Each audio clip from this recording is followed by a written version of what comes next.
Jim Collison. We're live at Infotec 2015, and we're here with Alex Gates. And Alex, thanks for coming back.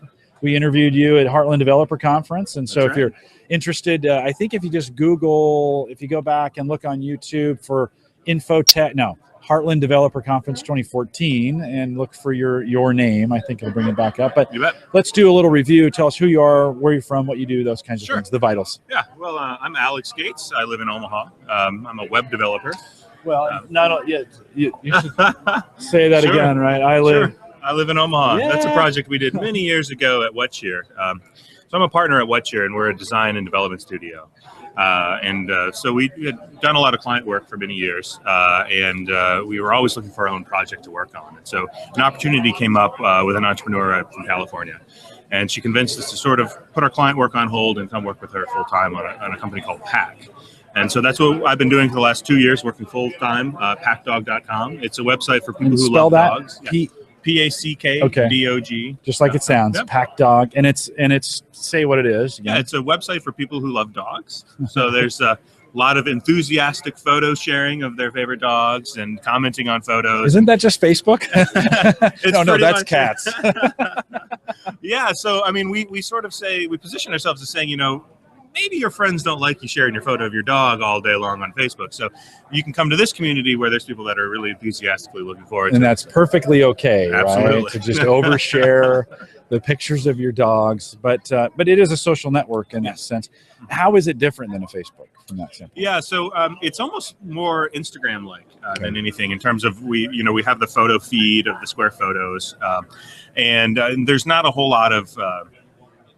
you're not creating a friends list or something like that. I mean, you can track dogs and keep track of dogs that you want to see in the home feed, but it's mainly focused on the visual, so much visual, and less of the interaction. Yeah, one of the things that was interesting, we talked a little bit about the last time we met with the Heartland Developer Conference, was you guys are distributed literally all around the country. That's right. And I thought you've done some interesting things around the way you stay in contact with each other.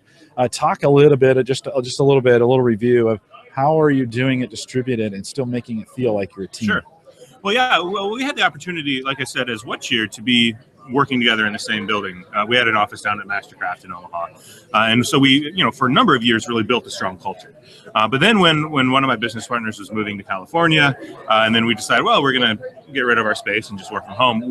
That was really important for us to do that. So we were trying to think of what are all the things that go into having that close culture. And I think being able to chat in real time is a big deal. And so we use Campfire, and it's almost like a real-time chat room. Slack is a really popular thing. HipChat would be another one of those. Yep.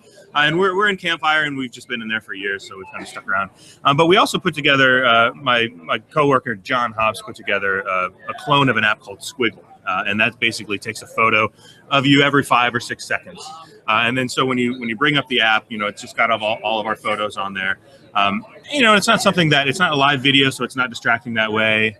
Maybe it'll catch you picking your nose here and there, but if it happens, 5 seconds later, you'll have a new one. It's gone. Yeah. But it's just a great way to be able to see each other, comment on a new T-shirt or a haircut or something like that, and really just feel close, even though we're thousands of miles away. Yeah, no, and that's super important. We, in the podcasting community, none of us live near each other, although that's changed. I just picked up a new co-host from Omaha, of all places, which is a lot of fun. But even in that scenario, we use Facebook Messenger more. I mean, it's one of those kinds of it's replaced texting for us. We for whatever reason, it's just easier to do it there. That's kind of where we've connected from that standpoint. What did you bring to the conference this year? What are you guys talking about? Yeah, so this year I came to Infotec and I talked a little bit about smart lighting. And this is something that I've been interested in for a couple of years. And when I say smart lighting, a lot of people have different definitions. Sometimes they're talking about more efficient lighting, moving away from incandescents, which is important and good, but that's really not what I focused on. I focused more on connected lighting and having lighting in your house that's either connected to you or to data sources around the web, and really kind of creating the environment for a number of different reasons why you would want to have sort of smart light bulbs in your house. Yeah, and so just give us a little summary. What you meant, one or two things, the high points on that when you think about that. So I think right off the top of your head, when people say, "Oh, I want to have some smart light bulbs," it means you can change colors and kind of create a mood and ambiance in your, for decoration, and that's really great. People are using that for a lot of art projects and doing things like that. Just kind of having a nice setting the mood in their, in their house or office. But it even goes further than that. There's a lot of biological reasons why you would want to have smart lighting in your house too. For example, having the right kind of light to focus is a big thing, and having the right kind of light to relax in the evening. So, you're not looking at bright white lights before you go to bed and things like that. So there's biological, and even studies have shown that the right lighting can help you get over jet lag easier and all those things. So, and then as a person I have 4 kids, my wife and I have 4 children. And so we've got young ones around at home, and, it's definitely nice to be able to have dim lighting if we need to get up in the in the middle of the night. And in fact, my daughter last year had pneumonia, and we had to do breathing treatents every 4 hours. We were doing breathing treatments, and so part of my alarm system, because I had to wake up every 4 hours, I had all the lights in the stairwell, and then went down to her room, sort of just come on just very softly, so that I could, when the alarm went off, I went downstairs, the lights were dimmed, we could come up, do the breathing treatments, and go to bed, and then the lights would go off 5 minutes later. And what are you using? So what kind of light bulbs, how are you connecting those, what kind of technology you're using? Because there's a lot of, home automation has exploded in the last year. Yeah. I'm using Philips Hue. And the reason I've been with them, like I said, for about 2 years, I've been using them. So they were kind of first on the scene. And they were first on the scene to really recognize the importance of having a strong API available for developers. And I think that there was a group of people that had, purchased these Philips Hue, and they started kind of reverse engineering them a little bit before the official API was released. And I think that kind of gave them a little bit of a motivation to release it. And since then, they've released wonderfully documented, and they're growing with all sorts of other types of light bulbs and other sort of sensors and switches to make it work.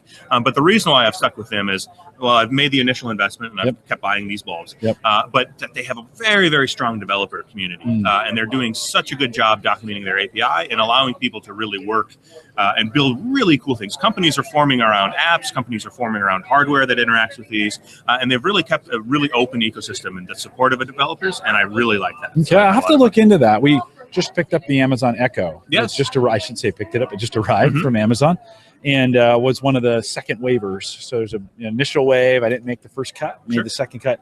And it's got some, I think Philips That's is right. one Yeah, of I saw that companies. they're integrated with Hue. So that's really, really cool. Yeah, no. So what are you using though to control these lights? What's your back end? What service are you using? Or does it have its own? Are you using their service? So what happens is when you buy the lights, it connects to a little bridge that goes into your router. And then the light bulbs in your house connect with radio waves. It's the Zigbee protocol. It's kind of an open protocol.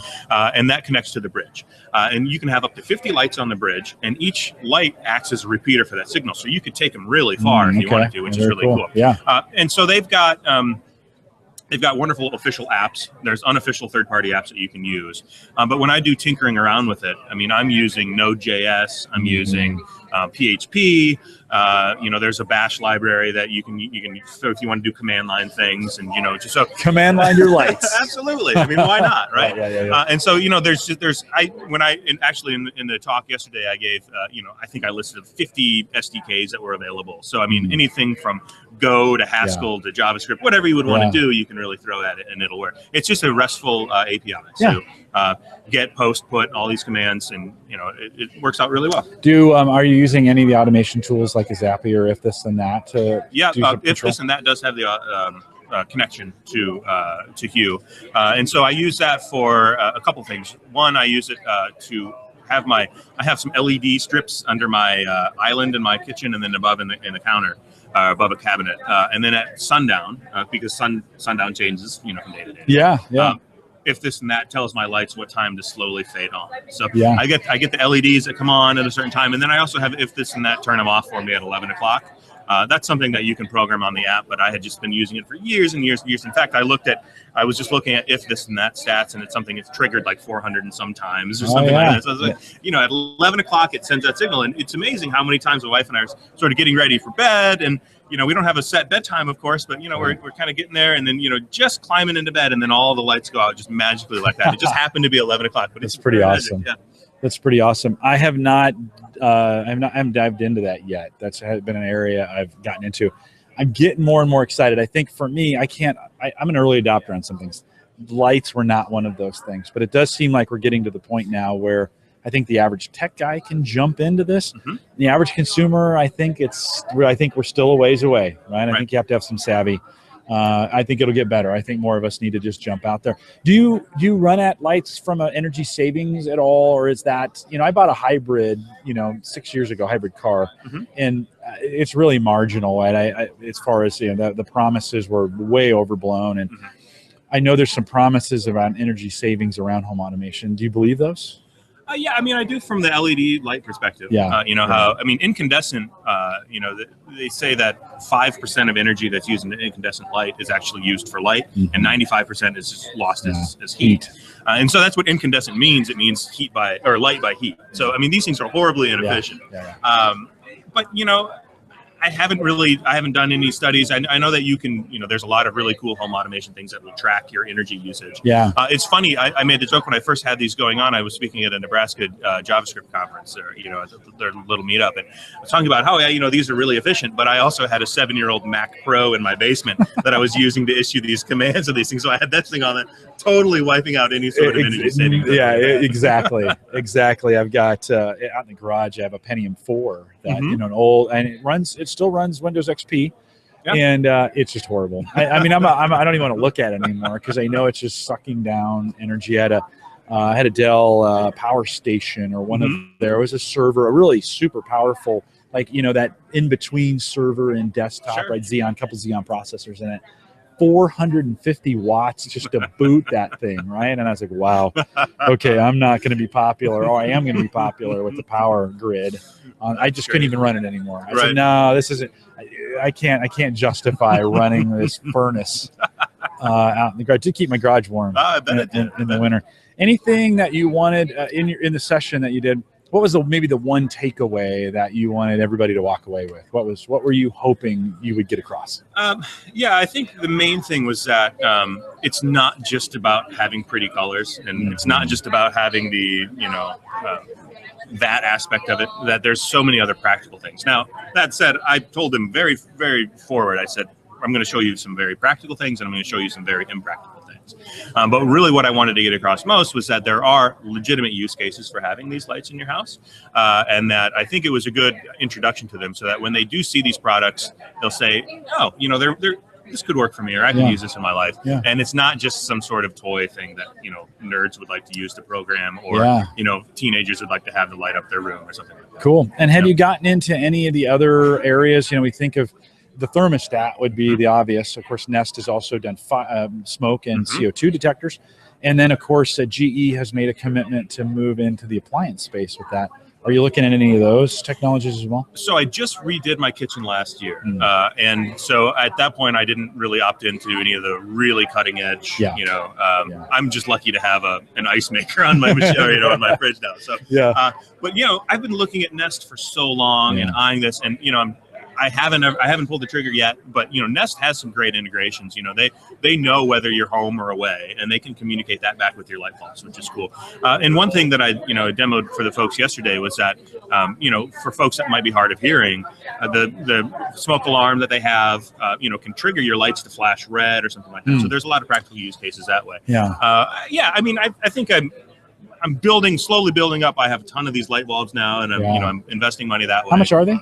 You can buy the starter kit for $200, and that comes with 3 bulbs in the bridge. And then if you want the colored bulbs, individuals, they're run about $60. However, they do have these new Hue Lux, they're called, and they're about $25. They don't do all the colors; they just do the light. The just for someone who want to jump in. I think fluorescents were that expensive when they first came out too. Absolutely. And how quickly we blew through fluorescents. I mean, now we're moving on that standpoint. Well, very cool, Alex. Thank you for. Oh, let me ask you this.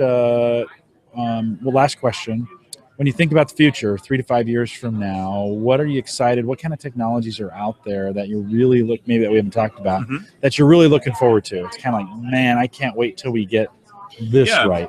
So I think what I'm most looking forward to is the emergence of all these sort of connected devices that are coming up now, that are in their infancy stages.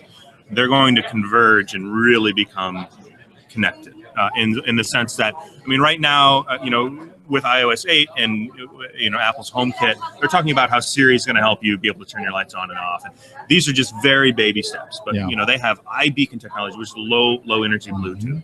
all of these things, I think they're going to get better and better and better together. And then we're going to create really, really science fiction type environments where you can walk into a room and have all sorts of wonderful things just react to you, knowing that it's you based on your mobile phone or your watch or whatever that you have.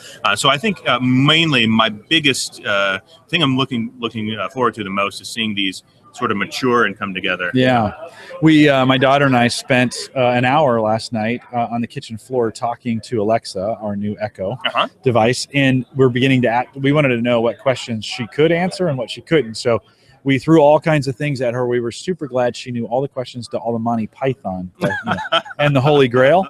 Sure. My kids just thought there were high fives all around when she answered, we asked her what her quest was. And she said, of course, it's for the Holy Grail.